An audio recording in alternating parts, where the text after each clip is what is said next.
The Antichrist sees with one eye, his left eye. He's blind in the right eye. It looks like a bulging grape.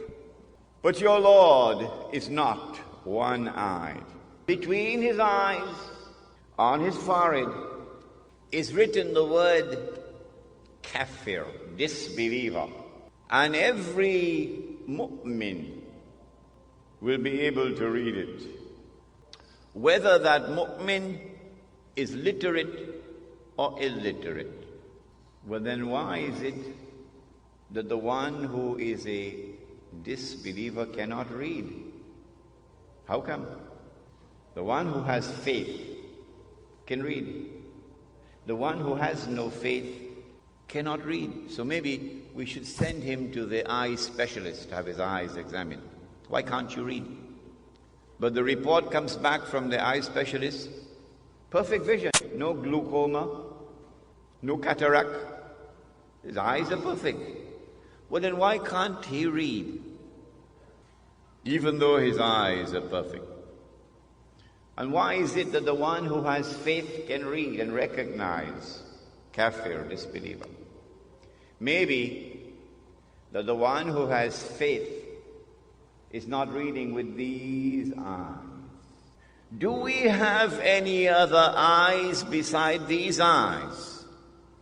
Do we have any other ears beside these ears?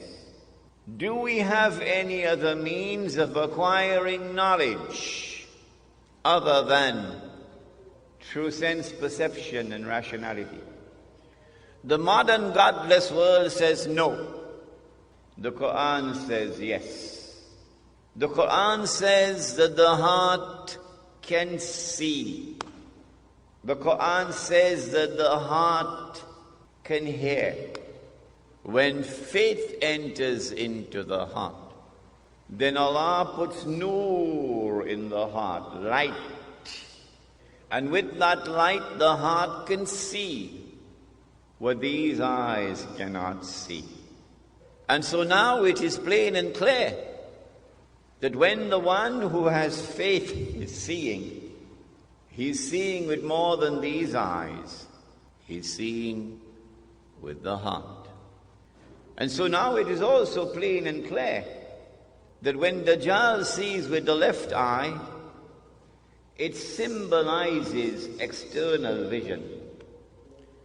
When Dajjal is blind in the right eye, it symbolizes internal blindness.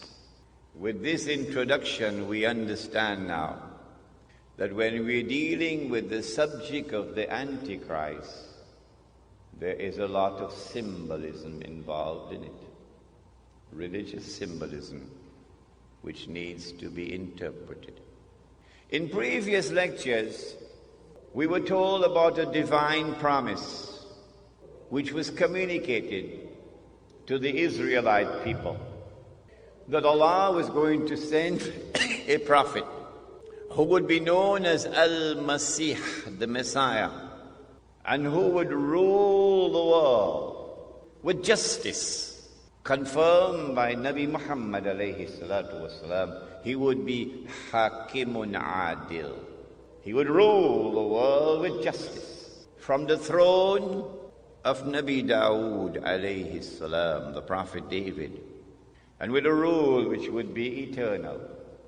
But when that promise was communicated, the Israelites were out there in Babylon, and the Holy Land was occupied. The Israelite people understood that if the Messiah was to fulfill this divine promise, there were certain logical implications which followed.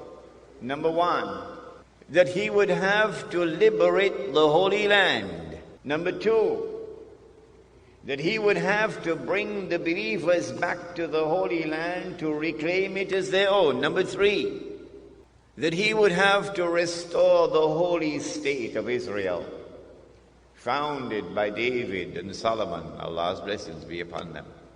And number four, that this holy state of Israel would have to become once again the ruling state in the world. And then the Messiah could rule the world from the throne of David, alayhi salam, with a rule which would be eternal.